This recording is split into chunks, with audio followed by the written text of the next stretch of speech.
Good evening and a warm welcome to all the viewers from all over the world.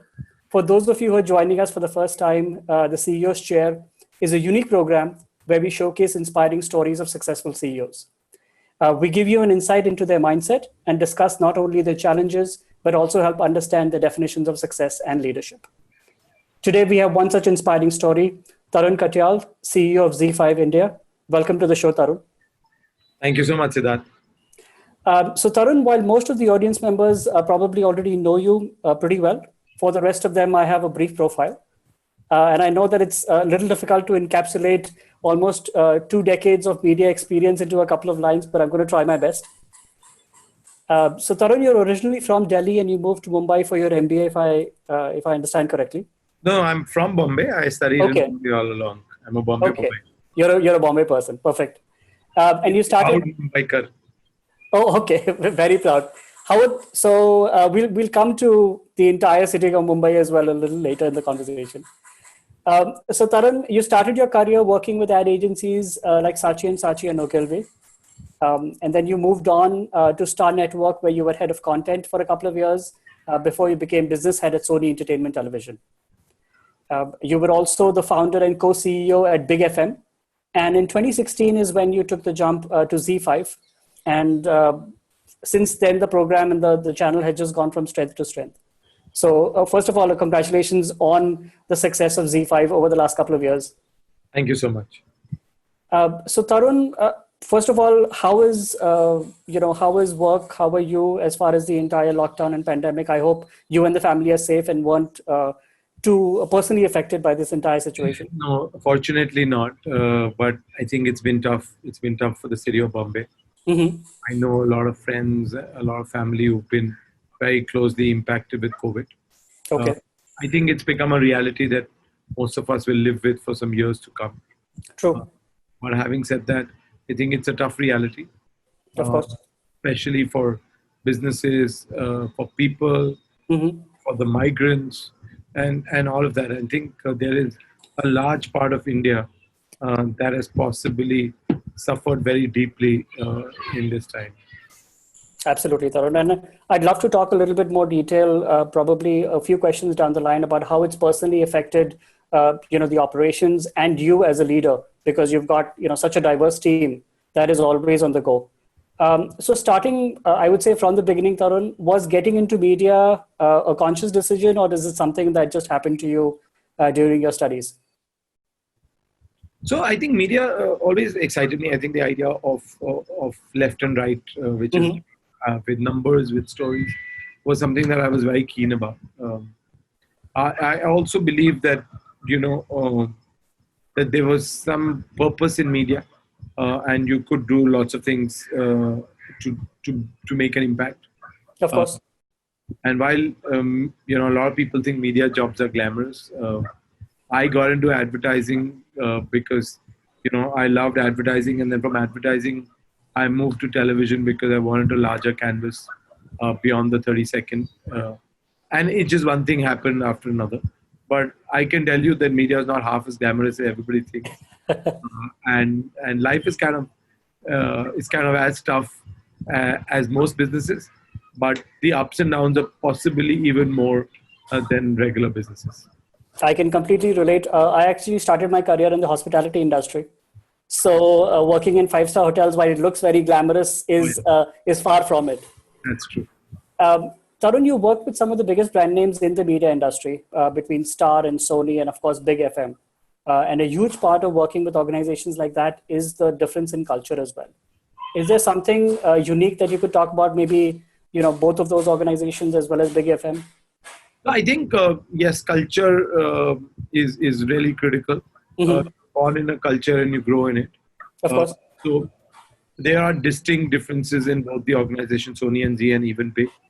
Big, I had the opportunity of creating the culture because I was the founder of the company. But Correct. I can tell you about Star and Sony, there were distinct differences. Star came and the culture came very from News Corp and from Murdochs themselves. And they were very aggressive. They were very good with their people, but they were at extremes. They loved their people, or they didn't think they were useful to the organization. And so it was a typical type A culture where, you would live to deliver and you would live to thrive if you were the type A yourself. Okay. But at Sony, it was far more, uh, I wouldn't call it lackadaisical. That would be a wrong word, but I think it was a more tempered culture Okay. where they had tempered ambitions, and while they wanted to do well, and Sony's always wanted to do well, but they didn't want to rush into it. They wanted to take their time to understand the opportunities and then build on it. I still had a great time because I had an entrepreneurial streak, and fortunately, I had 2 or 3 people who really supported me in the journey. Of course. I had a global head of content, a lady called Marie Jacobson, who I work closely with. I worked with Kunal Dasgupta in India, and then NP Singh. All 3 of them were extremely supportive of my, what I call big, hairy, audacious goals of launching Indian Idol, or launching Fear Factor, or launching Big Brother, and so on and so forth. Things and shows that people hadn't done or thought about, or costs they were quite unmanageable in the market at that time. But we did some of those things and came out in flying colors. Things like that were natural and came naturally to Star. Mm-hmm. And Rupert was very aggressive. I remember, and I was having this conversation with somebody just recently on how, when we presented the idea of Who Wants to Be a Millionaire, we had literally thought that millionaire is 10 lakh. So we will do a Kaun Banega Lakhpati. Okay. And when Rupert Murdoch came to India and he saw what, where Star was, Star had just split from ZEE and was trying to launch its own Hindi service, and lagged very badly behind both ZEE and Sony. And when he saw that, and then he saw that we weren't giving wings to the plan in the manner that it would make a severe dent in the market, he was the one who came and told us that, what's beyond this 10 lakhs that you're thinking about. So we said, it's a crore. He didn't know what a crore meant, right? Correct. So, he said, so how would you call it? So we said, crorepati. So he said, why don't you make it that? So we looked at him and said, really? Like, you're going to give away a crore a night? But then I guess, finally it was his company and he was willing to take such a large bet. Absolutely. I was only 24 years old. I was going to pay for the 1 crore. But if he was interested in doing something like this, we were all very, very happy to go along. But that was really the point that defined our culture. And that's why we went out and built that. And right up to recently, the Star Sports, the IPL, and all that is very, it resembles that culture as over the years. Yeah. Absolutely. And I think it definitely taught you to think bigger, because for a 24-year-old, and this must have been what, in the early 2000s? It was 99. 99. So definitely a crore was a lot of money, is a lot of money. What is the kind of... a lot of money. It absolutely is a lot of money. So you said life in Sony is not exciting enough. I want to do something of my own. And then, Sony was very exciting. Okay. The kind of work that I did in Sony was much better than the kind of work I did at Star. Remember, at Star, you're finally, doing stuff because there is a leader like Rupert Murdoch who's coaxing you, who's pushing you, and the culture is running faster than itself, and so on and so forth. But at Sony, it was about, you could create your own world because the system was like that. And it allowed me to look at these opportunities seriously afresh and bring some of this content down to the country and have a lot of fun with it. But I think after having done a lot of television, and television takes the mickey out of you, right? I'm sure. It's a very grueling weekly rating into revenue kind of, setup. And because the audience is so wide, you don't know what it's going to like and what's not going to like and so on. So I thought that, I should do something which was more organic, where I got a chance to build it from ground up. You must realize that both my jobs at Star and Sony was also coming from the back. So when I joined Sony, Star was already 80 of the top 100 shows.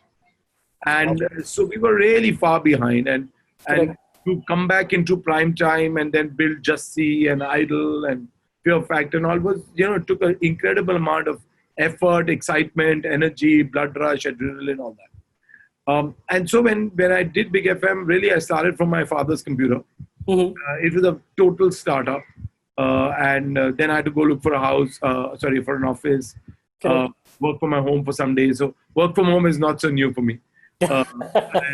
You've been practicing it for a long time now. For a long while. And then went to, setting up like literally from ACs to office boys to a 45 member or 45 station network across the country at the start. And when I left, it was about a 60, 80 station network. And that was like right from, Asansol and Guwahati at one end and Trivandrum at the other, and Srinagar at one end and, Chennai and Tirunelveli at the other. So it was really the length and breadth of the country, recruiting people, setting up offices, understanding the local population, understanding their needs for content, localizing content for them, building talent groups that could deliver that content. So it was really, it was a lot of learning on how to do a ground up startup. Of course.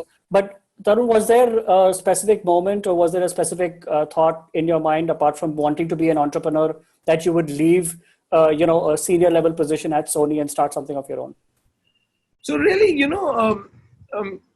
you can go on doing a job because you think it pays you well and you're senior, or you must want some excitement in your life. And I was young. I was always looking for the next big rush. And this gave me an opportunity also to, I was an executive vice president, those kind of positions. But this gave me a CXO role, which gave me a full understanding of, HR, finance, raising capital, deploying capital, looking at P&L, balance sheets, so on and so forth. So much more of an overall picture. Yes. And then ZEE5 happened in 2016. Correct. You probably saw, the rise of the OTT channel, so to speak. And you really caught that wave at the right time, I must say. Yeah, like I told you, a lot of the life is right time, right place. I think I've been really lucky with that. And I think most opportunities that took in my life were slightly early of that time, tougher, but also unique and paid me off in the longer term. Absolutely. And is it something that always comes naturally to you, taking risks as far as your professional or your career is concerned, or you don't put too much thought into it? I don't put too much thought into it. I think that, you've got to follow your heart, you get at some level. If you think too much about money, position, what it does for me, this, that, the other, you get caught up rather than making the most of the opportunity you have in your hand. Absolutely, Tarun. So the last 3 months, I'm sure, is something that none of us have predicted or even expected to be a part of. How has that impacted, one, you personally, as far as your leadership and your communication, and then the organization as a whole? So the first thing that it has done to the organization is that it's made the organization far more trusting of each other. Okay. Right? Well, the difference between from work from home and work from office is that you've got to trust all your people. You cannot, you can't second guess them. And you can't also, they're not in your sight to know whether they're doing what they committed to do. So this is a place or a time for self-commitment, self-motivation, trust, and collaboration. And collaboration through a lot of technology rather than being face-to-face. True. Having said that, I think it also is the time for leaders to be able to articulate themselves much better. Okay. Because when you do this over, collaborative tools and all that, people will not get what you're saying that quickly, right? So you've got to take the extra effort of articulating yourself, of being patient with people, of persevering on issues, and then solving people's problems rather than rejecting them. Absolutely. And you don't have the luxury of being in person with everyone. You don't have the luxury of, eye contact and body language and all of that. A lot of emphasis on written communication as well. Emails, text messages, and so on. That's true. And the clearer you are, the sharper you are, the more honest you are. Correct. Easier it is. And is how exactly did you have to, get your people essentially to be aligned? Because you've got so many people that are concerned about, their families and their deliverables. And the show must go on. The good part is that, Siddharth, I've had a Zoom account for the last 4 years. When Okay. Zoom almost started as a company. And I've had a pro Zoom account since then. Okay. And all of us had our own pro Zoom accounts for the last many years. So we are used to working on collaborative tools. The other thing is that, because on our technology side, we work with a lot of partners globally. We've always been working remote with them. Understood. So remote, and because we have offices across the country and across the world, remote was not really a big challenge for us. Got it. The challenge was on how do you put cross-functional teams to come together often enough and to be able to hear each other and understand each other and still be able to deliver together. Of course. And that, I think, has come through with a lot of collaboration, like open Zooms. So open Zooms where people join in for a longer period of time. They work together. What we also end up doing is that we end up doing stand-ups. So we do a morning stand-up on all critical issues so that both urgent and important is being dealt with. And we also cover up for each other. So if there's somebody who's having to take care of their family, or then so be it. You need to do that. No, and you were mentioning to me earlier as well that it's actually brought the team closer together. Like you said, it's made people trust each other a lot more. Yes. And I'm sorry, go ahead. No. And I'm saying, you've got to be far more understanding and empathetic. So if somebody needs to cook at the time, then they need to cook, right? And you need to give them that time. Or even if they're cooking and they're on their call, you can't judge them for that. Yeah. No, absolutely not. Like you said, as long as the work keeps happening and you trust the people, that's the most important. Yes. The last couple of months, I'm sure you've seen a huge spike in viewership as well. My team tried to put together some numbers, and from what we could tell, it's about 80 million users that you have. Yes. Is that okay? About 8 to 10 million of them are daily users. Yes. And you've got excellent content in over 12 languages. Correct. Now, and you've got, I think, viewers spread across at least 80 to 90 different countries. Yes. And not just the Indian diaspora, but you've got a lot of others that are watching the content that you're putting out as well. So how do you figure out, where do you even start trying to personalize content for such a wide array of people? So personalization is tough. But we work with very close consumer insights on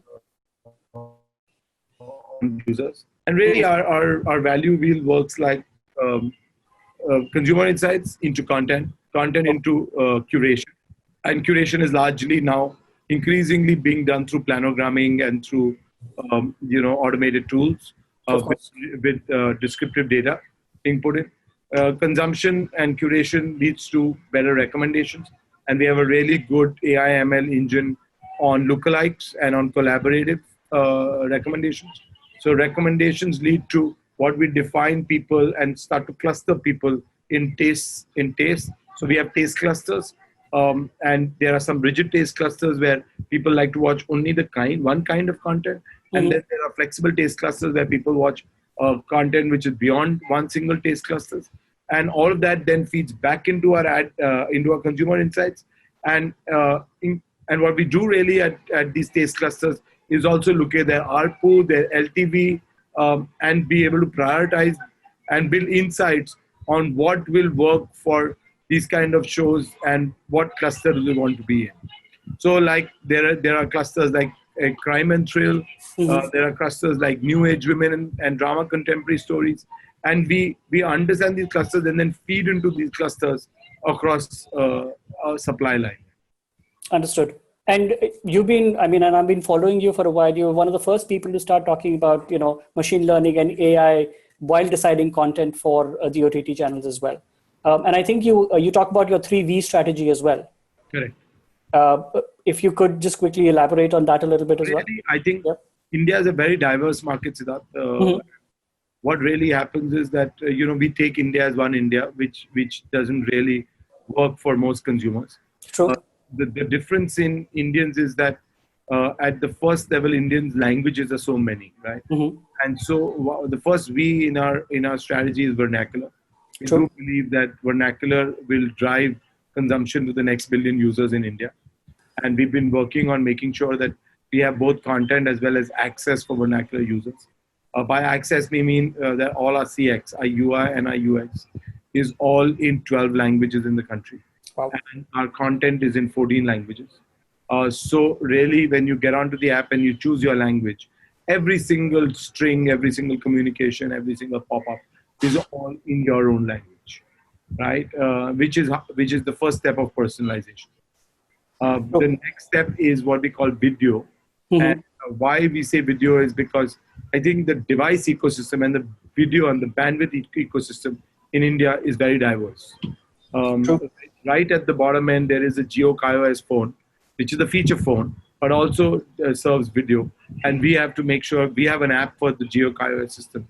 And we've got to make sure that the video plays there seamlessly, right? And that phone has low CPU, low memory, and so on and so forth.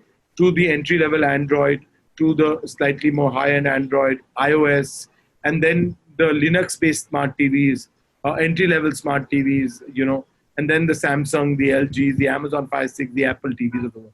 And that spectrum of devices backed with slow 3G, high 3G, slow 4G, 4G, and all of that, and Wi-Fi, slow Wi-Fi, MTNL, BSNL Wi-Fi, all of that has to support video.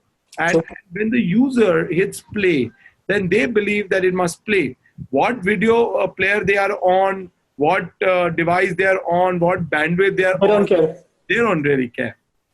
So that's the second V. And the third V is voice.